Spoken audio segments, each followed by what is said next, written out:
ریاست مدینہ کے داعی اور تقاریر میں خلفائے راشدین کی مثالیں دینے والے عمران خان نہ دینی اور نہ ہی دنیاوی لحاظ سے کوئی مثال قائم کر سکے ہیں۔ ان کی زندگی سیاسی اور دینی لحاظ سے ہمیشہ تنازعات کا شکار رہی ہے۔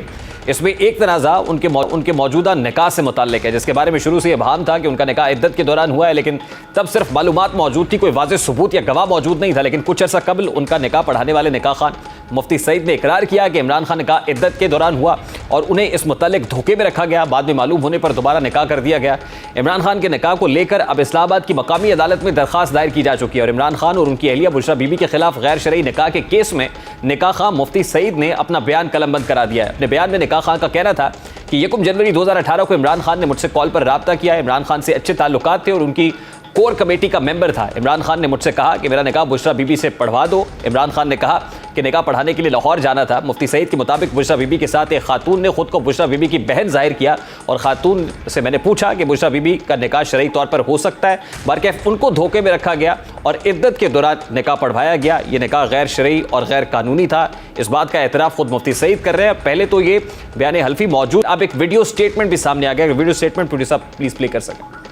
شیرہ بی بی صاحبہ کے ساتھ جو خواتین اس گھر میں موجود تھیں، ہم نے ان سے پوچھا کہ نکاح کے لیے جو شرعی تقاضے ہوتے ہیں اس کے مطابق سب کچھ ہو چکا، انہوں نکاح ہو چکا، تو میں نے ان کا نکاح بشریٰ بی بی سے پڑھا دیا۔ جو مجھ سے کہا گیا تھا درست نہیں تھا، تو شرعی اعتبار سے یہ نکاح فاسد ہوا۔ اللہ تعالیٰ کا خوف اور جواب دہی کا احساس میں نے اس کے تحت ان دونوں حضرات کو بلایا اور پھر ان کا نکاح دوبارہ ہوا۔ مفتی سعید کی بات کی جائے تو یہ پہلی بار نہیں ہے کہ ان کی جانب سے پڑھایا گیا نکاح متنازع ہوا ہو۔ اب بات یہاں تک آ گئی ہے کہ عمران خان کے نکاح خان مفتی سعید نے 27 سال پہلے بھی 1996 میں آپریشن خلافت کی ناکامی کے بعد فوجی عدالت کے سامنے بیان دیا تھا۔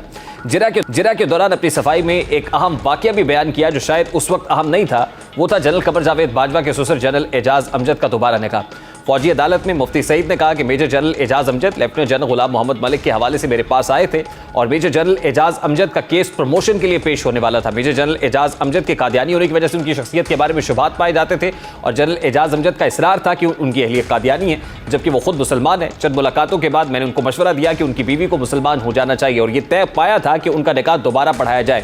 لیفٹیننٹ جنرل غلام محمد ملک، میجر جنرل ترمذی، کرنل امجد اس کے گواہ تھے۔ مفتی سعید خان کے مکمل بیان اور جرح کا اردو ترجمہ بریگیڈیئر مستنصر باللہ کی کتاب آپریشن خلافت 1995 میں شائع بھی کیا گیا۔ یہ کتاب بریگیڈیئر مستنصر باللہ کے بہاولپور جیل میں تفصیلی انٹرویو پر مشتمل ہے، جس میں فوجی عدالت میں ہونے بیانات کو بھی شامل کیا گیا۔ اور صرف یہی نہیں ہے بلکہ عمران خان اور ریحام خان کا نکاح بھی دوبارہ کرایا گیا۔ پہلا نکاح خفیہ رکھا گیا، دوسرا جب پبلکلی اناؤنس ہوا تو دوبارہ عوام کی نظر کے سامنے ایک بار پھر سے نکاح پڑھا دیا گیا۔ وہ اٹسیلف ایک کنٹروورشل معاملہ تھا۔ حکومت نے سپریم کورٹ کے سینئر ججز کے اعتراضات کے بعد ادارے میں ون مین شو کا کلچر ختم کرانے کے supreme court practice and procedure bill 2023 کی منظوری دی جو کہ کچھ ترامیم کے بعد صدر سے ہوتا ہوا دوبارہ اسمبلی واپس پہنچ چکا ہے۔ امید کی جا رہی تھی کہ صدر مملکت کی جانب سے منظوری نہ ملنے کے باوجود یہ بل 20 اپریل تک نافذ ہو جائے گا، لیکن یہ بل پہلے لاہور ہائی کورٹ میں چیلنج ہوا، جس کے بعد اب سپریم کورٹ نے اس بل کے خلاف دائر درخواستوں پر سماعت کے لیے چیف جسٹس کی سربراہی میں 8 رکنی بینچ تشکیل دے دیا ہے۔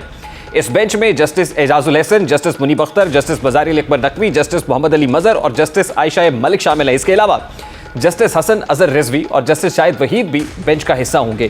حالیہ دنوں میں اختلافی نوٹ لکھنے والے کچھ اور سینئر ججز صاحبان اس لارجر بینچ کا حصہ نہیں ہیں۔ Supreme court practice and procedure bill کے خلاف 4 درخواستیں عدالت عظمیٰ میں دائر کی گئی تھی، جس پر اب یہ بینچ تشکیل دیا گیا ہے۔ اب 13 اپریل یعنی کل دن 11 بجے اس پر سماعت ہوگی اور سپریم کورٹ سے متعلق ان بلز کی نوبت اس وقت آئی جب سپریم کورٹ نے از خود نوٹس لیتے ہوئے پنجاب اور کے پی الیکشنز کے حوالے سے حکم جاری کیا۔ تنازعات سے بھرپور سماعتوں کے بعد کچھ ججز صاحبان نے اختلافی نوٹ لکھا اور نوٹ لکھنے کو اس کی بنیاد بناتے ہوئے حکومت نے یہ بل منظور کیا۔ اسی دوران سپریم کورٹ میں بطور ادارہ واضح تقسیم دکھائی دی، لیکن کل موسٹ سینئر جج جسٹس قاضی فائز عیسیٰ اور چیف جسٹس زمرہ بندیال کی ملاقات کے بعد ایسا محسوس ہو رہا تھا کہ ادارے میں مل بیٹھ کر بات چیت کا راستہ اختیار کیا جا رہا ہے۔ لیکن ایک بار پھر اس بینچ کی تشکیل سے ظاہر ہو رہا ہے کہ اختلافات بہرحال اپنی جگہ بدستور موجود ہیں۔ کل چیف جسٹس اور قاضی فائز عیسیٰ کی ملاقات کو حکومتی حلقوں کی جانب سے خوشائند قرار دیا گیا۔ رانا صاحب نے اس حوالے سے کیا کہا؟ یہ بڑی امپورٹنٹ بات ہے، اسی پر بات کریں گے۔ اس وقت سربراہ پلڈیٹ سینئر کالم نویس تجزیہ کار احمد بلال محبوب صاحب ہمارے ساتھ ٹیلی فون لائن پر موجود ہے۔ السلام علیکم احمد بلال صاحب، بہت بہت شکریہ آپ کے وقت کے لیے۔ سب سے پہلے تو جو supreme court practice and procedure bill 2023 ہے اس کے اوپر 8 رکنی لارجر بینچ تشکیل دیا گیا اور پھر رانا ثناء اللہ صاحب یہ کہہ رہے ہیں کہ اگر آئین اجازت دے گا تو اس اسمبلی کی مدت بھی بڑھائی جا سکتی ہے۔ کیا کانسٹیٹیوشنل پروویژن موجود ہے سر؟ بہت شکریہ. دیکھیں جو ایمرجنسی پروویژنز ہیں کانسٹیٹیوشن کی آرٹیکل 232 ہے اسپیسیفکلی 232(6) غالباً اس کا ذیلی شق 6 وہ یہ کہتا ہے کہ اگر آپ ایمرجنسی کی پروکلیمیشن ہو جائے تو اس صورت میں قومی اسمبلی یہ فیصلہ کر سکتی ہے کہ وہ اپنی مدت میں 1 سال کا اضافہ کر لے. یعنی 5 سال کی ٹرم ہے تو اس کو 6 سال تک بڑھا سکتی ہے وہ. تو یہ وہ غالباً کانسٹیٹیوشنل پروویژن ہے جس کی طرف وہ اشارہ کر رہے ہوں گے اور ظاہر ہے اس کی کچھ شرائط ہیں ایمرجنسی کی. سر کچھ ایسے حالات کو لے کر ابھی پروونسز کے اندر الیکشنز کو پرولونگ کرنے کی بات ہو رہی ہے کہ پنجاب میں جو 14 مئی کی تاریخ دی گئی ہے وہ نہیں ہوگی, کے پی کے اندر بھی ابھی تک کوئی ڈیٹ اس حوالے سے سامنے نہیں آ رہی ہے. تو آپ کو لگتا ہے کہ یہی گراؤنڈز رکھے جا سکتے ہیں الٹیمیٹلی نیشنل اسمبلی کی مدت کو ایکسٹینڈ کرنے کے لیے بھی, اور کیا کافی ہوں گے؟ دیکھیے کافی ہونے کا تعین 2 سطح پہ ہوگا. ایک تو اسمبلی کے اندر ہوگا کہ اسمبلی وہ ریزولوشن منظور کر لے کہ ہماری مدت میں 1 سال کی توسیع کر دی جائے, اور دوسرا عدالت میں ہوگا جب سپریم کورٹ کے چیلنج ہو. تو ماضی میں جو ایمرجنسی پروویژنز رہی ہیں وہ عموماً عدالتوں میں ود اسٹینڈ نہیں کر سکی ہیں. آپ کا تجزیہ کیا ہے؟ کیا آپ کو حالات اس جانب جاتے ہوئے دکھائی دیتا ہے؟